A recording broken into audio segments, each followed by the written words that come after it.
Question है आपका, किसी निश्चित कोड में 786 को स्टडी वेरी हार्ड कहा जाता है, 958 को हार्ड वर्क पेज कहा जाता है और 645 को स्टडी एंड वर्क कहा जाए तो वेरी के लिए कौन सा कोड होगा, ये आपको यहाँ पर फाइंड आउट करना है।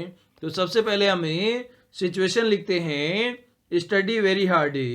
तो यहाँ पर लिख लेते हैं हमें study very hard. Study very hard को हमने क्या लिख दिया, 7 8 6 लिख दिया।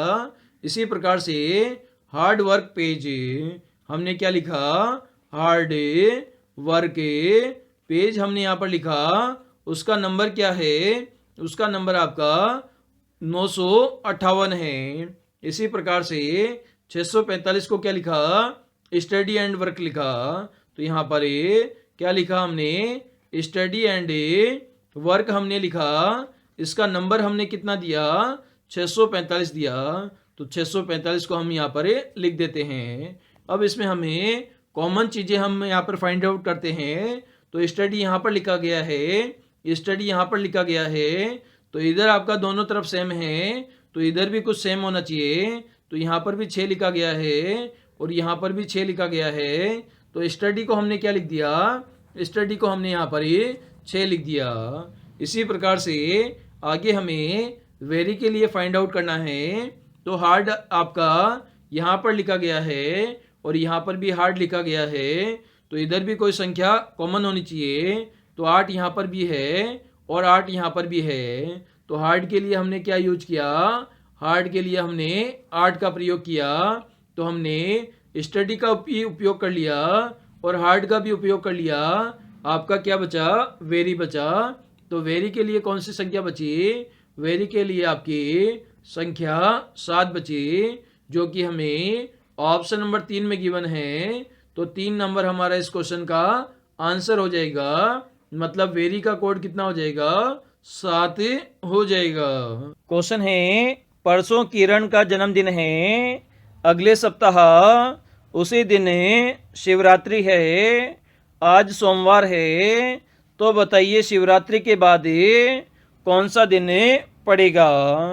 तो सबसे पहले हम बात करते हैं यहाँ पर ये जो आज क्या है, आज क्या है आपका सोमवार है। सोमवार आज हो गया। उसके बाद में कल और परसों का दिन हम निकालते हैं। तो कल क्या हो जाएगा आपका, मंगलवार हो जाएगा और परसों क्या हो जाएगा, बुधवार हो जाएगा। और परसों क्या है, किरण का जन्मदिन है। तो जो जन्मदिन है वो किस वार को आया, यहाँ पर बुधवार को आ गया जन्मदिन। और क्वेश्चन में आपसे कहा गया है उसी दिन शिवरात्रि है, अगले सप्ताह। मतलब इसमें 7 और जोड़ देंगे तो आपका अगला वाला सप्ताह आ जाएगा। तो आपकी शिवरात्रि कब हो जाएगी, बुधवार को आपकी शिवरात्रि आ जाएगी। तो शिवरात्रि हमने फाइंड आउट कर ली, ये आपकी बुधवार को है। तो शिवरात्रि के बाद कौन सा दिन होगा, तो इसमें एक दिन और हमें आगे जाना है। तो आप सभी जानते हैं बुधवार के बाद में आपका गुरुवार आता है। तो शिवरात्रि के बाद कौन सा दिन होगा, आपका गुरुवार होगा। और ये आपको ऑप्शन नंबर बी में गिवन है। तो बी हमारा दिए गए क्वेश्चन का आंसर हो जाता है।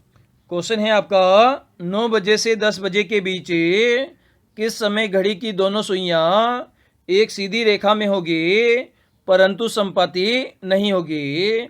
मतलब दोनों के बीच में एंगल कितना होना चाहिए, 180 डिग्री का एंगल होना चाहिए। तो ऐसा एंगल आपको फाइंड आउट करना है। तो सबसे पहले यहाँ पर हमें घड़ी के अंदर 9 बजाते हैं। तो 9 जैसे ही हम बजाएंगे तो घंटे वाली सुई आपकी 9 पर रहेगी और जो मिनट वाली सुई है वो कितने पर रहेगी, 12 पर रहेगी।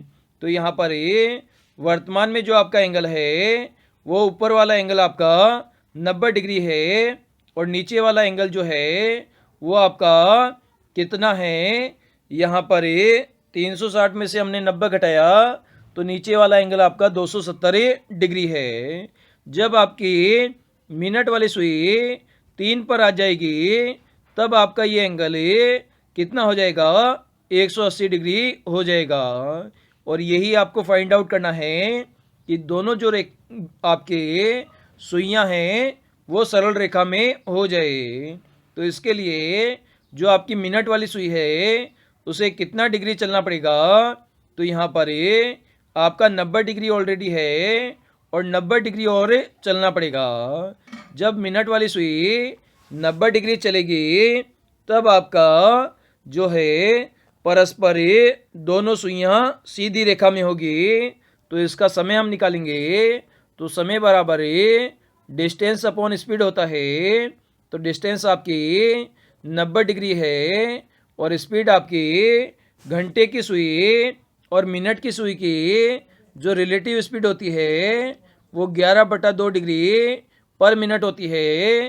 तो 11/2 हमने किया तो 90 का डबल करेंगे, 2 से ऊपर जाकर गुना होगा तो 180 हो जाएगा।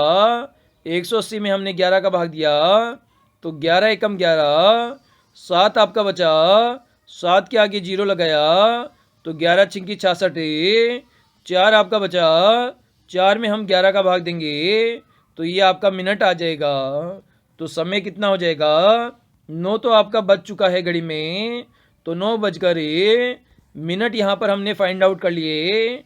16 सही 4/11 मिनट पर जो दोनों सुइयां हैं वो 180 डिग्री का कोण बना लेगी।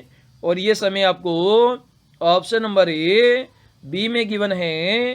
तो बी हमारा दिए गए क्वेश्चन का आंसर हो जाता है। क्वेश्चन है आपका फाइंड द मिसिंग नंबर तो यहाँ पर 3x3 की एक टेबल गिवन है जिसमें आपका एक नंबर यहाँ पर मिसिंग है।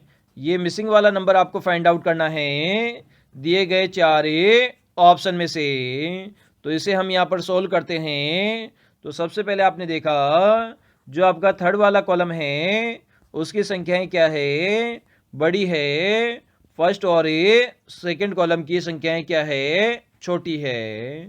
तो छोटी संख्याओं का उपयोग करते हुए हमें बड़ी संख्याएं प्राप्त करनी है।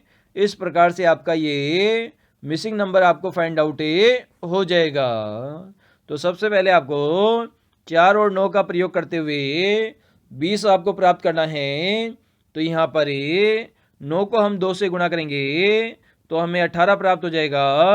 लेकिन प्राप्त कितना करना है, 20 आपको प्राप्त करना है। तो 4 को हम ऐसा क्या करें कि हमें 20 प्राप्त हो जाए। तो 4 में हम क्या करेंगे, 2 का भाग देंगे। तो 4 में 2 का भाग दिया तो 2 दूनी 4, 2 बार आपका भाग गया। इसमें हमने 18 जोड़ा तो 2 और 18 कितना हो जाएगा, 20 आपको प्राप्त हो जाएगा। सिमिलर कंडीशन नीचे हम लगाएंगे। तो 10 में हम 2 का भाग देंगे तो आपको 5 प्राप्त होगा। और 8 को हम 2 से गुणा करेंगे तो कितना प्राप्त होगा, 16 आपको प्राप्त होगा। तो 5 और 16 कितना हो जाएगा, 21 आपको प्राप्त हो जाएगा। सिमिलरली नीचे वाली जो संख्याएं हैं तो 6 में हम 2 का भाग देंगे और 4 को हम 2 से गुणा करके इसे जोड़ देंगे तो 2 तिया 6 हो जाएगा और 4 दूनी 8 हो जाएगा। तो 8 और 3 कितना हो जाएगा, 11 हो जाएगा। तो आपका मिसिंग नंबर क्या हो जाएगा, 11 हो जाएगा। और ये आपको ऑप्शन नंबर सी में गिवन है। तो दिए गए क्वेश्चन का हमारा सी आंसर हो जाएगा। हेलो स्टूडेंट्स, यहाँ पर नंबर सीरीज का एक क्वेश्चन आपको गिवन है जिसमें सीरीज है 1, 1, 1.5, 3 और 7.5। उसके बाद में क्वेश्चन मार्क की जगह आपको नंबर फाइंड आउट करना है। तो इसे कैसे सोल्व करेंगे वो देखते हैं। तो सबसे पहले हमें 1 से 1 पे जाना है, उसके बाद में 1.5 पे जाना है, उसके बाद में 3 पर जाना है और उसके बाद में 7.5 पे जाना है। तो कैसे जाएंगे, तो 1 से 1 पर हमें जाना है। तो क्या करेंगे, तो 1 को 1 से अगर गुणा कर देंगे तो 1.5 पे चले जाएंगे। और इसी प्रकार से 1 से 1.5 पे जाना है तो इसे 1.5 से गुणा कर देंगे तो 1.5 पे चले जाएंगे। और 1.5 से अगर आपको 3 पे जाना है तो 2 से हम गुना कर देंगे। इसी प्रकार से आपको 3 से 7.5 पे जाना है तो कितने से गुना करोगे? 2.5 से गुना कर दोगे। इसी प्रकार से 7.5 के आगे का नंबर आपको फाइंड आउट करना है तो कितने से गुना करोगे? 3 से गुना करोगे। तो 7.5 को अगर 3 से गुना करोगे तो 5 × 3 = 15, 7 × 21 और 22 है। तो आंसर कितना आ जाएगा हमारा? 22.5 हमारा आंसर आ जाएगा। तो इस प्रकार से आप देख पा रहे हो इस सीरीज में प्रत्येक अंक का जो मल्टीप्लिकेशन नंबर है वो 0.5 से इंक्रीज हो रहा है। यहाँ पे 1 से गुना किया, यहाँ पर 1.5 से गुना किया, इसके बाद में 2, 2.5 और 3 से मल्टीप्लाई किया। और इसका अगला नंबर अगर फाइंड आउट करना है तो 3.5 से मल्टीप्लाई कर देंगे 22.5 को।